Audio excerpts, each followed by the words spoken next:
Hallelujah. हम देख सकते हैं कि दुष्ट आत्माओं से हम कैसे छुटकारा पाएं। हाँ, हम आइए देखते हैं मत्ती की पुस्तक उसका 12 अध्याय उसके 43 से 45 वचन को हम पढ़ें तो उसमें हमें कुछ इस प्रकार से दिखाई देता है। बाइबल हमें कहती है कि जब किसी मनुष्य के अंदर से जब दुष्ट आत्माएं निकलती है तो वह दोबारा फिर उसी के अंदर आने की इच्छा रखती है। हाँ, और बाइबल कहती है वह सूखे स्थानों को ढूंढती है। जब कोई स्थान उसे नहीं मिलता तो वह दोबारा उसमें आती है, और तब आती है जब उसके अंदर कोई सुधार या उसके अंदर गड़बड़ी तब भी रहती जब वह मसीह में आ जाते हैं। आज बाइबल कहती है हमारा पहला हम देख सकते हैं कि दुष्ट आत्मा में छोड़कर चली तो जाती है लेकिन दोबारा आती है, और अगर वह हमें पूरे सुधार में गड़बड़ या प्रार्थना में कमज़ोर या हम मसीह में नहीं बढ़ रहे हैं, इन सब चीज़ों में अगर हम घटी हैं, हमारे अंदर इन सब चीज़ों की कमी है, तो ये दुष्ट आत्मा बाइबल कहती है वह अपने साथ और ले आती है, और पिछली दशा से अब की दशा अधिक खराब हो जाती है। तो हम देख सकते हैं कि जब हमारे अंदर पूरा सुधार नहीं होता है तो बाइबल कहती है दुष्ट आत्माएं हमारे अंदर आती हैं, वह में पूरी तरह छुटकारा में नहीं मिल पाता है। तो पहला नंबर यही है कि हम अपने आप को सुधारें। हमारे अंदर से पूरा आधा अधूरा सुधार खत्म होने पाए, हम पूरी तरह मसीह में अपने जीवन को समर्पित करें और सुधारें। और दूसरा हम देख सकते हैं कि याकूब 4:7 में लिखा है कि परमेश्वर के अधीन हो जाओ और शैतान का सामना करो तो वह तुम्हारे सामने से भाग निकलेगा। तो बाइबल हमें कहती है कि हम परमेश्वर के अधीनता में हो जाएं, और दूसरा कि शैतान का सामना करें। परमेश्वर के अधीनता में होने का मतलब है कि हम परमेश्वर के जो है आज्ञाकारी बने, परमेश्वर की इच्छाओं को पूरा करने वाले, परमेश्वर की बातों को मानने वाले हम बने, और परमेश्वर की अधीनता में परमेश्वर के नीचे होकर हम शैतान का सामना करें। तो बाइबल कहती है शैतान हमारे सामने से भाग निकलेगा। तो कई लोग शैतान का सामना नहीं करते। हम प्रार्थना करते हैं, हम परमेश्वर के अधीन हो जाते हैं, लेकिन हम प्रार्थना और शैतान का सामना नहीं करते। तो हमें परमेश्वर के अधीन होकर शैतान का सामना करना है, और बाइबल कहती है शैतान हमारे सामने से भाग निकलेगा। तो हमें दुष्ट आत्मा से छुटकारा पाने के लिए शैतान का सामना करना पड़ेगा, शैतान से युद्ध करना पड़ेगा, शैतान से लड़ाई लड़नी पड़ेगी। और उन सब के लिए हमें एक चीज़ चाहिए, परमेश्वर का हथियार। जिस प्रकार इफिसियो उसका 6:11 में लिखा है, 6 अध्याय उसका 11 वचन कहता है कि शैतान का सामना करने के लिए परमेश्वर के हम सारे हथियारों को क्या कर लें, बांध लें। तो अगर हम शैतान का सामना करना चाहते हैं, शैतान से लड़ना चाहते हैं, और बिना हम लड़े शैतान के ऊपर विजय नहीं पा सकते, शैतान हमारे सामने से भागेगा नहीं। इस वजह से हमें शैतान से लड़ना पड़ेगा, हमें शैतान से युद्ध करना पड़ेगा।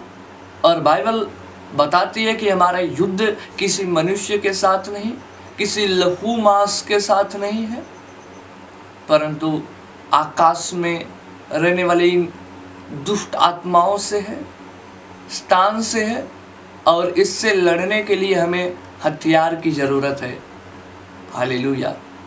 तो हम हथियारों को भी बांध लें। हालेलुया। और हम देख सकते हैं कि आराधना करने वाले व्यक्ति जो आराधना नहीं करते, आराधना, बाइबल कहती है अगर हमें स्थान के ऊपर विजय पाना है और स्थान से छुटकारा पाना है तो हमें आराधना करना है। बाइबल जिस प्रकार हमें बताती है कि पहला सैमुएल उसका 16 अध्याय और 23 वचन में लिखा है कि दाऊद जब वीणा बजाता था यानी आराधना करता था तो शाऊल के ऊपर से क्या होता था, बंधन टूट जाते थे। उस दुष्टात्मा का अटैक जो उसके ऊपर आता था वह खत्म हो जाता था, वह टूट जाता था।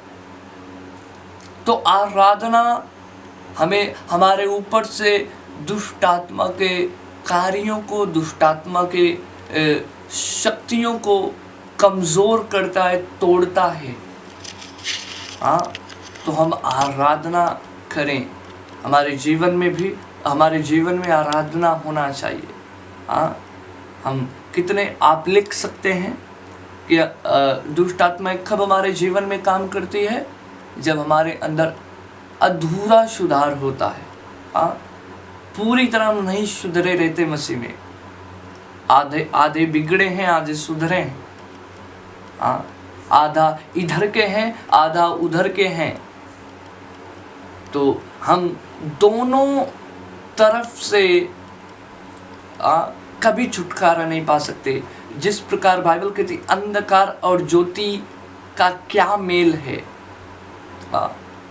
या तो ज्योति ही रहेगी या तो अंधकार ही रहेगा। हालेलुया।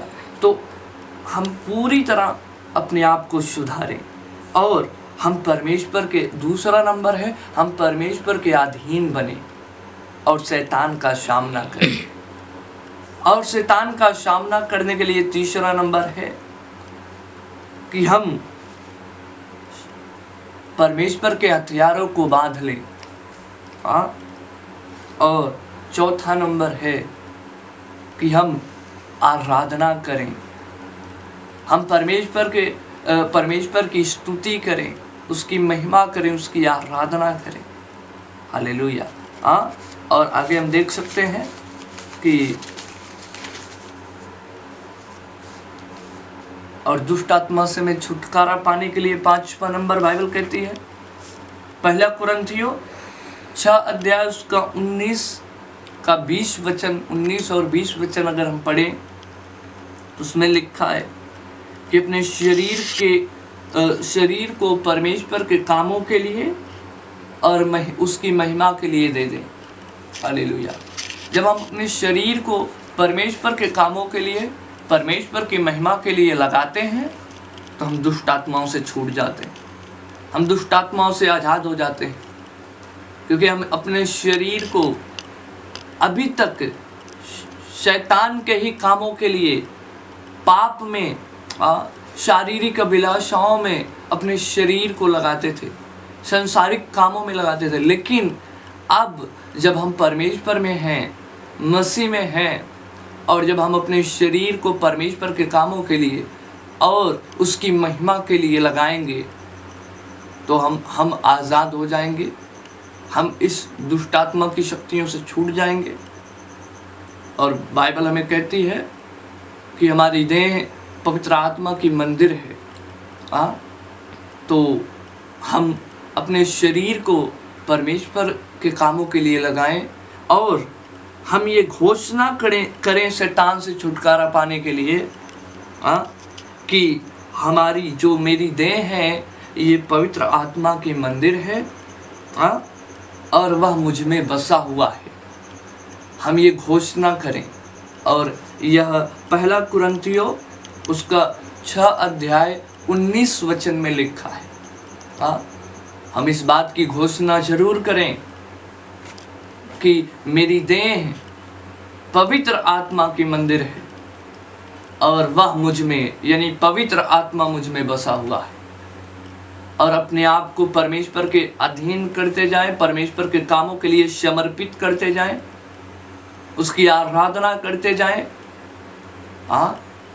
और बाइबल कहती है परमेश्वर हमें छुड़ाएगा, हम छूट जाएंगे, आज़ाद हो जाएंगे।